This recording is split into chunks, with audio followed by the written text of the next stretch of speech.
Bonjour. La question de savoir, il y a de cela un an, je pour qu'on ne voit pas dans le petit gras. La réponse est la suivante. D'abord, bonjour à tous mes compatriotes, à mes followers, à mes collaborateurs d'ici comme d'ailleurs. Nous sommes vraiment engagés à répondre à toutes vos préoccupations et doléances, d'ailleurs de notre présence sur ce sol. Président, vous revenez après 2 ans d'exil, loin de vos militants, livrés à eux-mêmes, le paysage sécuritaire n'étant pas sûr, livrez-nous des secrets. D'abord, nos gars vont très bien. Nous sommes au téléphone constamment. C'est vrai, la décennie de crise précédente et toutes les mutations en cours actuellement donnent matière à avoir peur, à douter. Un spectre de vengeance plane, c'est la méfiance dans les discours politiques. Même constat avec la diaspora. Dans les pays que nous avons parcourus. Bon, en tant que président, nous avons opté pour une diplomatie préventive. La question de savoir, on vous a vu sur les réseaux sociaux et les sites internet dire de manière péremptoire votre ras-le-bol du troisième mandat en Côte d'Ivoire. Écoutez, monsieur, je profite de votre temps d'antenne, de votre histoire, pour rappeler que ce pays de 26 millions d'habitants, avec approximativement 63 ethnies, sort d'une décennie de guerre civile, avec la xénophobie, le tribalisme, la haine de l'étranger comme bouc émissaire.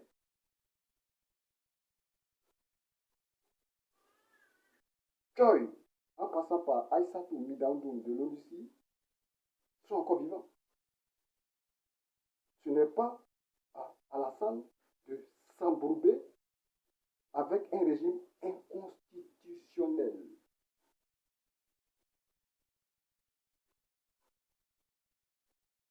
Président, que promettez-vous à cette population qui a soif de démocratie, de liberté et de joie de vivre? Comme le dit l'adage, il faut battre le cadavre pour faire peur aux vivants.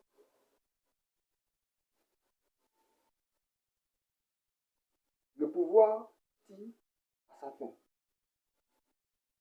Le pouvoir Ouattara tire à sa fin.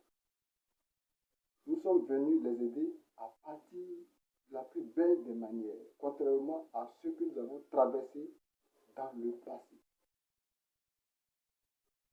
Comment entrevoyez-vous cette classe politique au jour d'aujourd'hui? Vous savez, nous revenons de loin, on a appris à connaître les hommes. Obama l'a dit en 2006-2007, l'Afrique doit plutôt se doter d'institutions fortes plutôt que d'hommes. Cela se traduit littéralement par une constitution indéboulonnable, un Sénat et une Assemblée nationale partiale et autonome.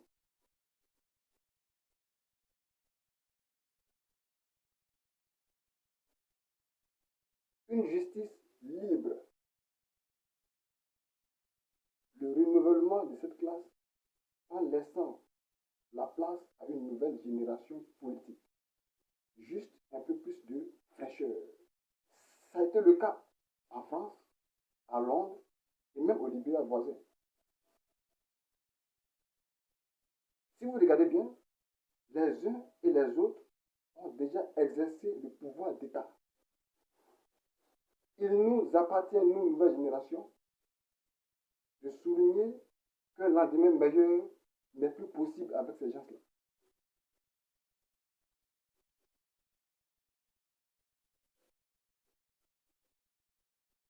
Président,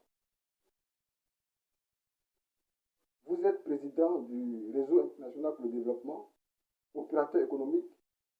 On peut vous retrouver sur le hashtag facebook.com Flash International Réseau, sur Twitter, sur WhatsApp, parlez à votre peuple. Merci pour la précision. Le premier président de cette république, Félix Houphouët-Boigny, avait pour coutume des faits tournants.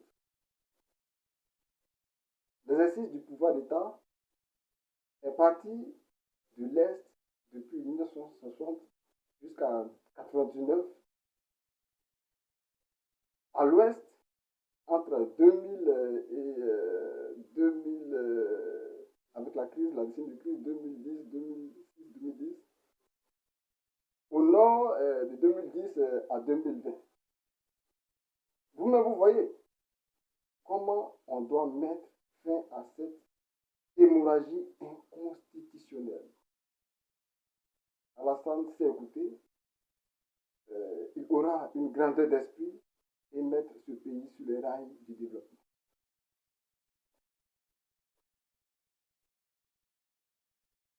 Président, votre message de fin, si vous étiez en face de Ouattara, que lui direz-vous? Droit dans les yeux? Mais c'est juste de lui dire de laisser tomber. Laisser tomber, on lui promet une république. C'est moi qui vous remercie.